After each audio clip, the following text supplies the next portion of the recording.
Okay, so that's it's architectural discussions, our regular weekly meetings. Oh, we have Alana on the call. Great. So we have a couple topics from Alana about coding standards. Alana, can you start then? Sure. Can you hear me?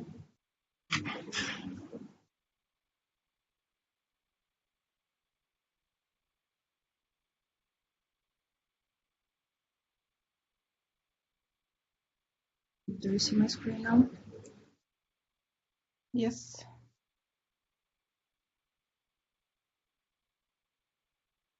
Okay, so I'll start with the first one is namespace conflicts. So it looks like if we want to keep backward compatibility with older coding standard and keep older rule set under Magento DevText static, we need to rename our new coding standard. So I don't know if it matters what the name will be, or maybe we can totally replace it. So I need some thoughts regarding this. Do we actually need to keep old rule sets?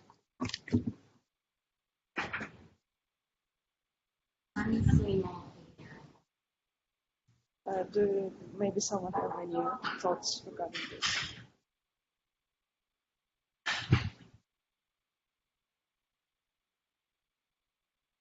I guess we have on the Magento people here on the call right now.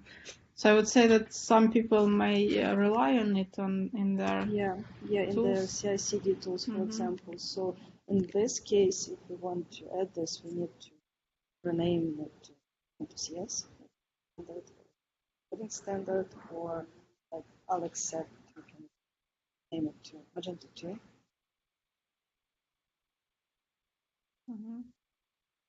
I wish actually we can just replace it, but it looks like we cannot do it this way.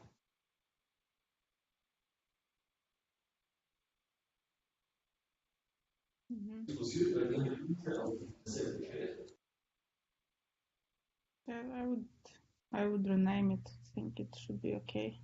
Rename to Magento CS sounds okay.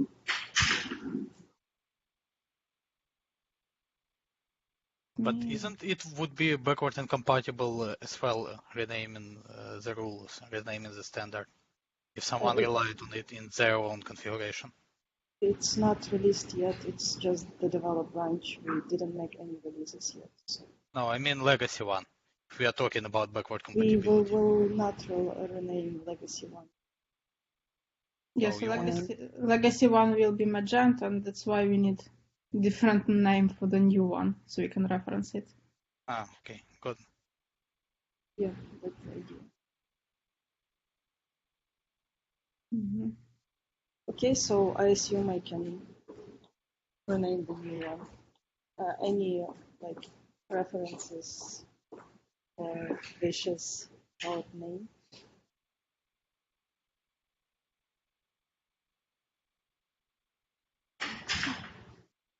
For me, not very important. Like both options that are proposed are fine. It sounds good. And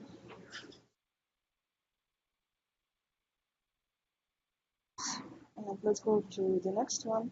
The next one is add PHP stand to Magento static checks.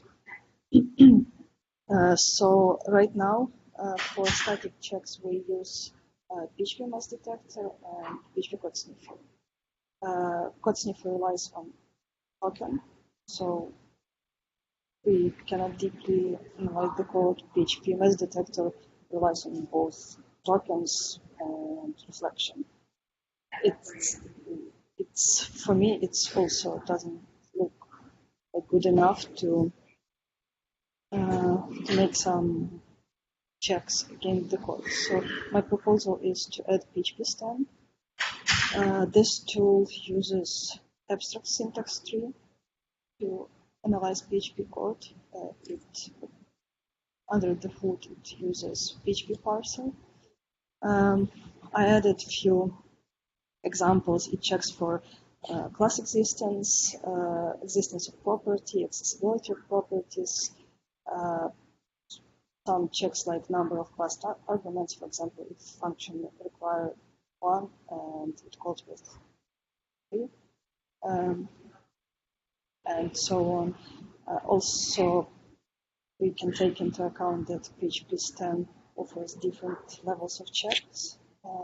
The loosest one is 0, the strictest one is 7.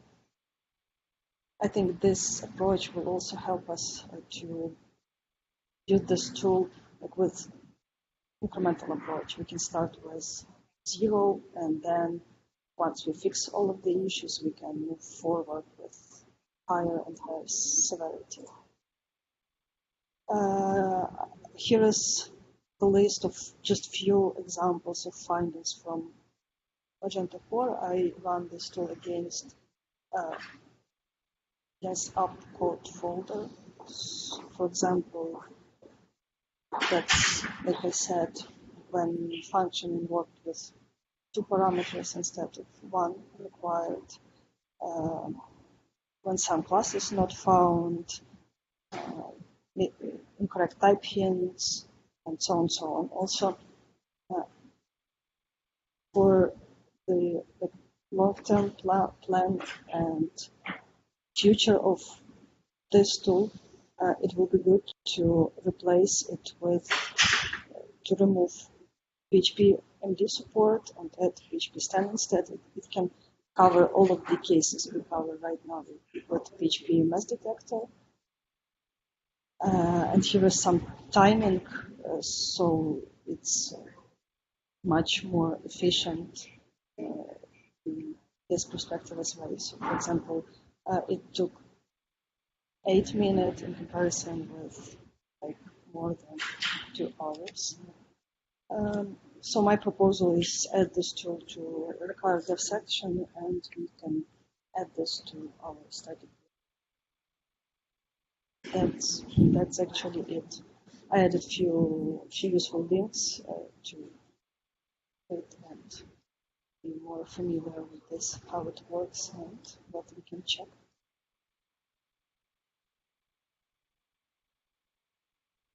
Okay, I don't know. For me, it looks great. Have we ever considered Visual Studio Code as an IDE for developing in PHP? It's becoming more and more popular. Could you please repeat? If we ever consider Visual Studio Code as an IDE of preference for developing PHP, I know we're supporting a lot PHP Storm, but yeah, I don't know. Okay.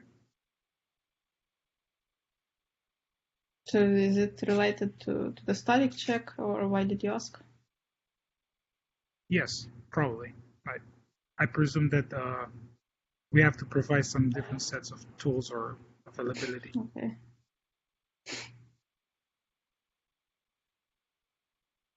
Okay, I was just starting looking at it, but it's very different from what we use right now, as for me. So I know for JavaScript has become an IDE of preference because it's free, and PHP Storm is not. Every tutorial that I see on JavaScript, they use Visual Studio Code, and it's fully supported on PHP as well, by the way. I think it makes sense to look at it, but still, for now, I think it makes sense to proceed with PHP Storm. Yes, of course. It looks like a great tool.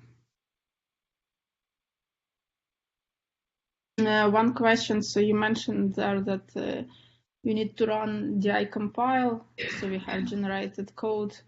Can it be just auto-generated as the classes are requested as well? Didn't get the question.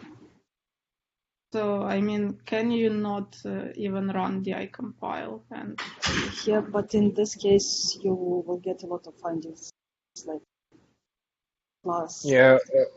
Facts and class not found. Yeah, maybe for this reason we can use a little bootstrap I posted in the comments at the proposal. I think the New Zealand guy has a solution for that. There's a little proposal or a little bootstrap adapter for PHP Stan that allows to check the code without a DI compile, but I think we must check it. Maybe this is a solution, then we don't must run PHP DI Magento DI compile. Not a big deal, but I'm just thinking about what will be the best dev experience here. But we can define our own sets of rules. So it's not necessary just use this level 1 or level 0. We can define like rules what we want to check against. But for undefined classes, it's like useful. No, yeah, I agree. Okay, so then any other concerns, or we just move on with it?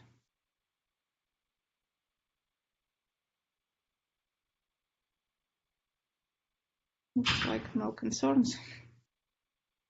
So let's proceed with it. Okay, thanks, Alana. Let's see. I think we didn't have any other topics. As we still have some time, I wanted to go maybe through some pull requests that we have.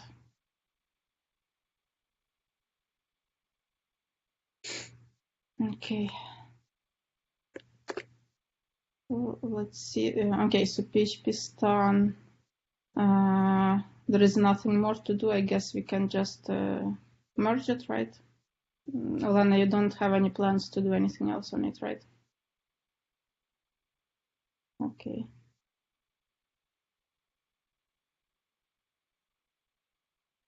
Do you know if PHP Stan uses the official PHP linter internally?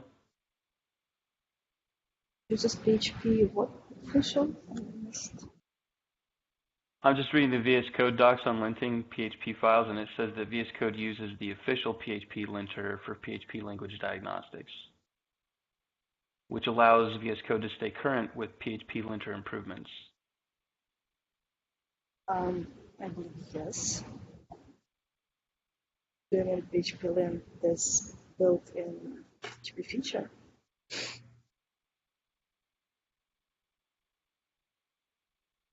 Or what kind of lint? Just started looking at it, so I'm just wondering if you knew. So what's the official PHP linter you're talking about? It's not PHP Stan, right? It's just talking about PHP-L. Yeah, but it's goes out of box with PHP CLI.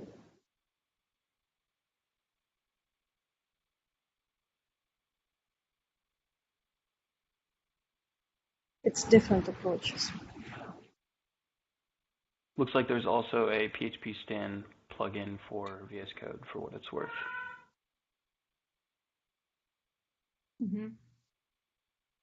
Cool. So I don't know, for VS Code, I don't know if anybody wants to look into it. Would be great. Okay, let's move on now. Okay, what else we have? That's a new one. And do we have Alexei here? Again, how to see people.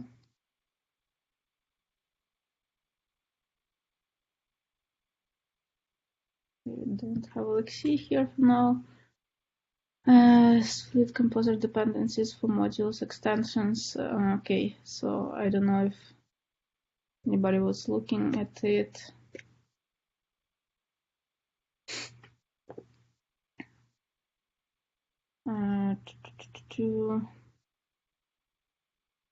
So that's, I guess, in the scope of our service isolation. How we can break down the current structure of the module, as we want to have this kind of structure, and do not impact existing extensions, or at least to understand what the impact will be. So if you are interested in what is service isolation, you can also join our channel and see what we are doing there. I guess Eugene will present it later when it's ready. Let's see what else we have. Tech upgrade strategy. So we're looking how we will be tracking all the libraries that we use to upgrade them in time. GraphQL config elements instantiation on the fly. Who we have, by the way, in the meeting? Okay.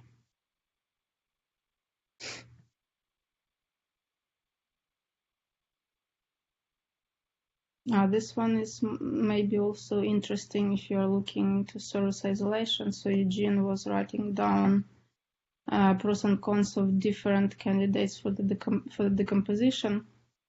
Also in service isolation, he looked mostly on payments, and then we will be looking at several other ones: shipping, wish list, reviews, tax, promotions, inventory, and pricing. And we are just writing down different complications of each approach, or like pros and cons, not of each approach, of each component that can be separated first. For us, so we want to find something that will be not too hard to decompose, but that will still bring some value. Okay, but still working on that one. Anybody else has any topics, or maybe there is some authors of any proposals that you want to discuss? Yeah, I think Mars wanted to add, because to add his topic to. Okay, I didn't see it. Okay. Yeah, sorry. I forgot to put there. It's a current issue in the coding standard repository. I will open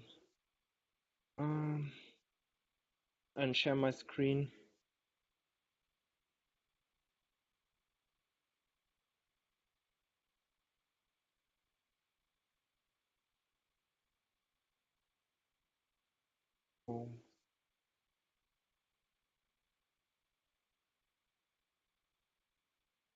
It's already a pull request, and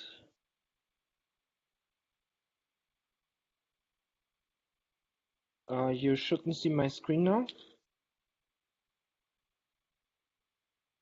Yes, please.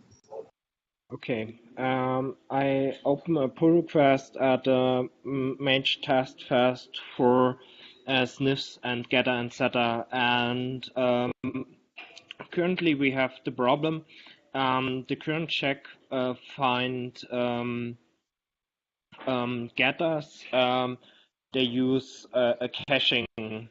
A typical example of caching can be like this one.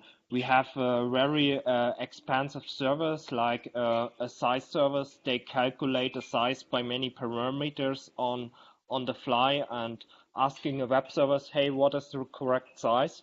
And for this reason, it makes sense to have a caching algorithm or caching for size, because if you ask in your application, give me the size 3 or 4 times, and each time you call a web service, it's very expensive.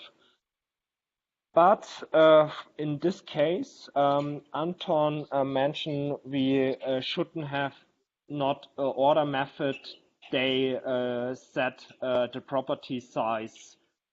But I think it will be broken the typical service facade pattern, because in my example here we have a size service.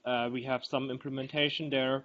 We have a service interface for that, and we have the caching for size there. But if we set the size before in some point in our application and the size service or the size service facade is a static object for the application, then the check will found size is set by two methods, and for this example it can be a false positive, or we don't allow this pattern. And I propose two possible solutions. First, we can check if there is if block around the assignment, then it's okay for caching reason. Also, we can ignore set methods. They start with set or the constructor method, and check if there is any order method. They set the service the size property for this class. But I think we should discuss this in the team, because I think it's a really known pattern, and we're using this pattern very often if we have complex servers behind our application.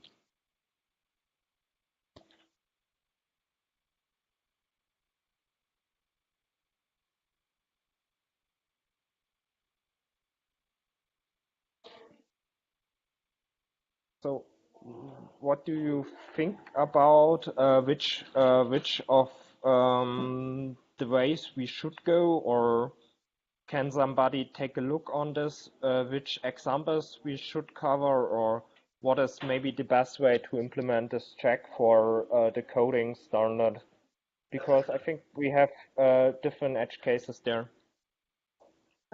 I think that you had two possible solutions, but they can be combined into one. The first one and the second one is a suggestion. We can run against Magento and see how many findings we will have there, and then think about edge cases. It will be really helpful. For example, if you do both check for if condition for any like control structure, and also analyze set and construct, set prefix and construct. Once it's done, let's run against Magento and see how many findings we'll get. Okay, cool. Sorry, looking through this code, I think you need to use different design for these classes, and you don't need to use set size method at all, because as I see, when you set size, you won't call the service anymore because you already set the size. So probably you need to use some factory to create this size, how it's called, size facade with needed size. And you probably don't need to use set size public method. Yeah, so maybe this is more question about different design usage, not like static checks. Yeah, but if we have an example like this in our code base, it will be finded. But I think it's yeah, I know what you mean. It's more or it's better implementation if you have a factory for this and set the size over the factory. And maybe this is also a wrong implementation, but it's very often used in a PHP community. I see many examples of, okay, we have a service behind this, and yeah. But okay, then I will implement the first thing, checking for if block, or the second, and then reruns again over the code base. What do you mean? I mean, run against Magento code base and see how many findings we'll get. Yeah, but which one? The first one or the second one? Sorry. I think we can combine both of them. Both? Both. Yeah. Okay.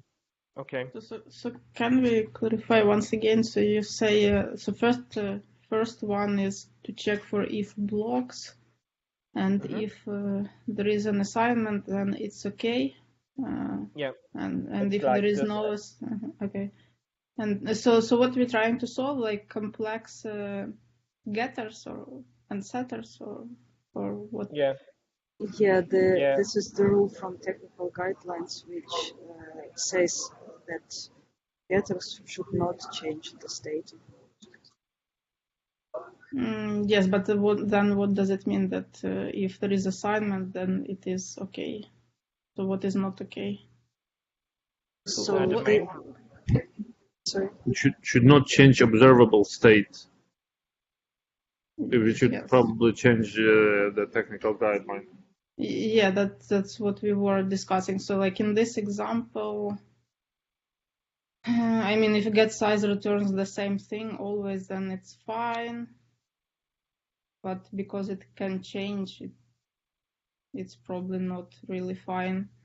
But I don't know if this rule can if it's a simple rule to implement to validate such problem. So what we want to validate, as I understand, is that if you call getter, the visible or observable, as Anton mentioned, the state does not change. So if you call getter, then you call another method or call getter again, nothing changes, correct? And in this case, this if is fine. I would say it doesn't change. So you will never get size which is equal to null. You never see it. So yeah, I'm trying to understand. You mentioned that if there is an if and then assignment, then it is okay. So what will be failing the test? In which case the test will fail? If there is not a if around size, like if you have this line in this line not wrapped with a if you have a direct assignment in a getter, or like if you have a call order method and change this or a static property, the current check is more like it's more like I checking for static properties if the state is changed over a method or is private or public changed by a get method. The current implementation asks, okay, is this method a get method? Okay, then run the task for, okay, is there any property change of the class? This is the current implementation, but this implementation find also methods like this one. But what Anton mentioned, this can be fine. It depends on the use case.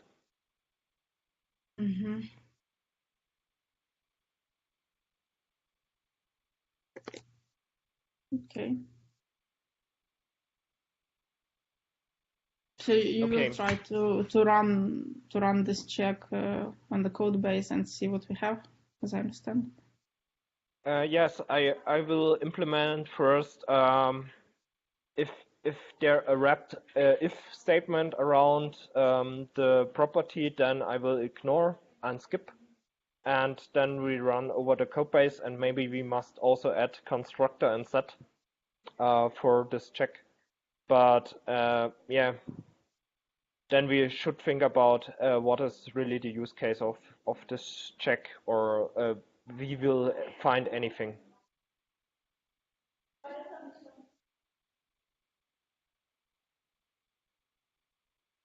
Okay. Okay. Thank you. Thank you.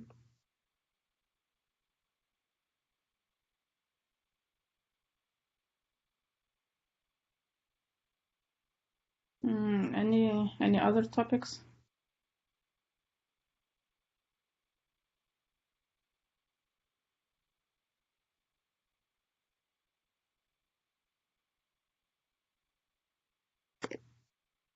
So I'm looking. So what's with our? Let me share the screen. What's with the proposal that we were discussing? I think on the last meeting or a couple meetings before. This one. Currently, I don't integrate this or make a branch of this, but I think it shouldn't be really fast to have a branch with Trump and with a basic configuration. And what there is missing are some numbers of how fast it goes over the code base. But I think it's yeah, I can create a pull request at the main repository of Magento for the Scrum PHP, and then we can trying to start Scrum in this branch and make some features of this branch. But yeah, I think we should start with a branch of the current 2.3 develop and integrate their Scrum and try run some sample implementations. But the main problem, what I think, is if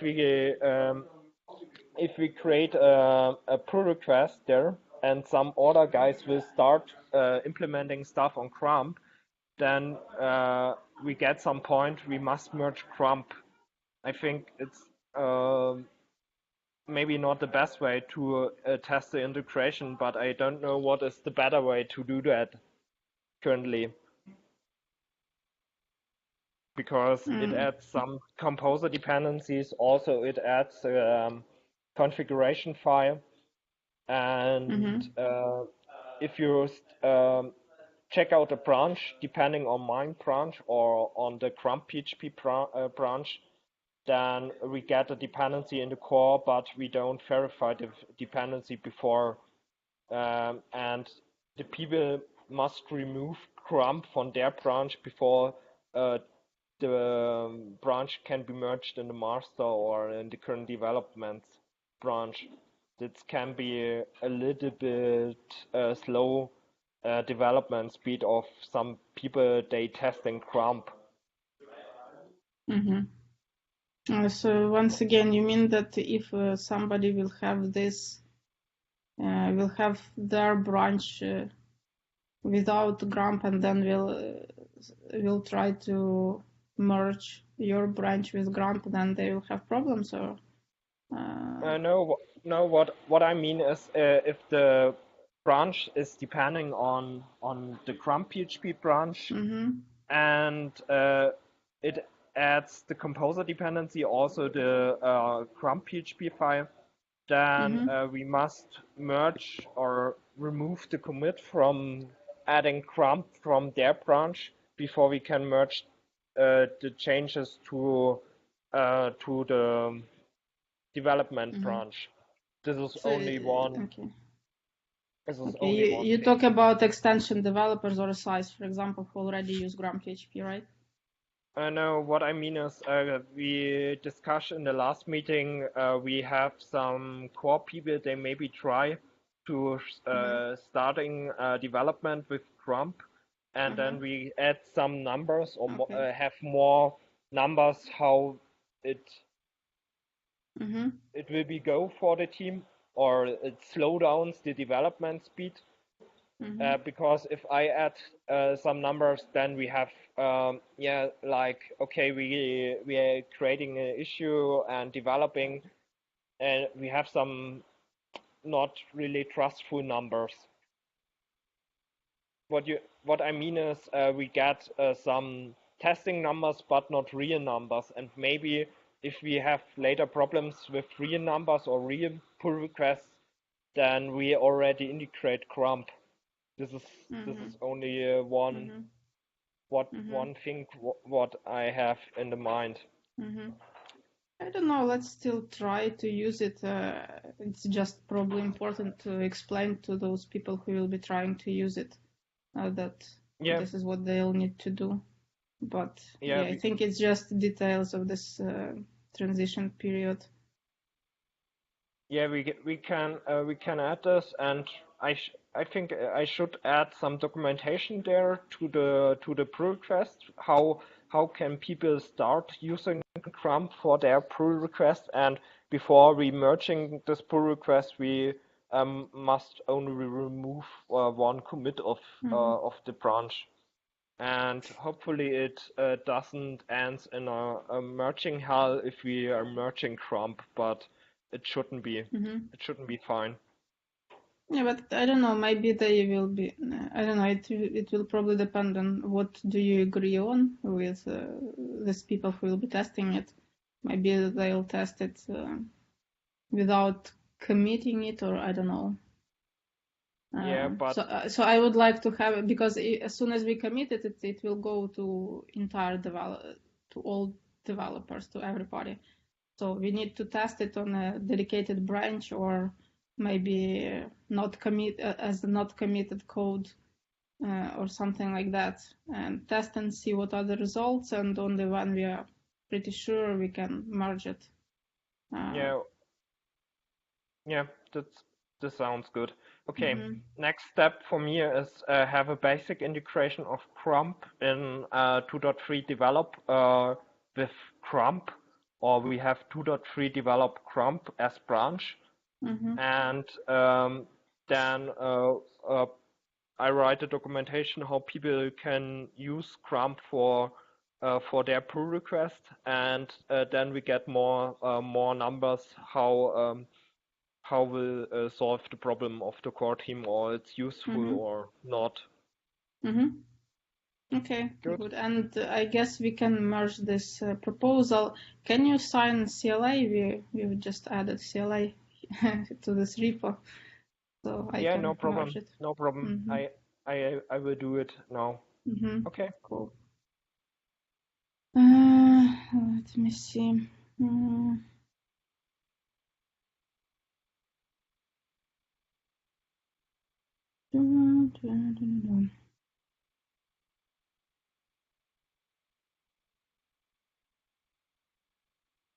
Okay, I don't think I have anything else unless any other topic appeared.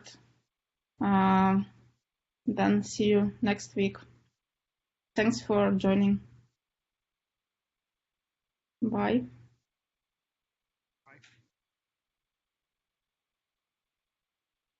Goodbye.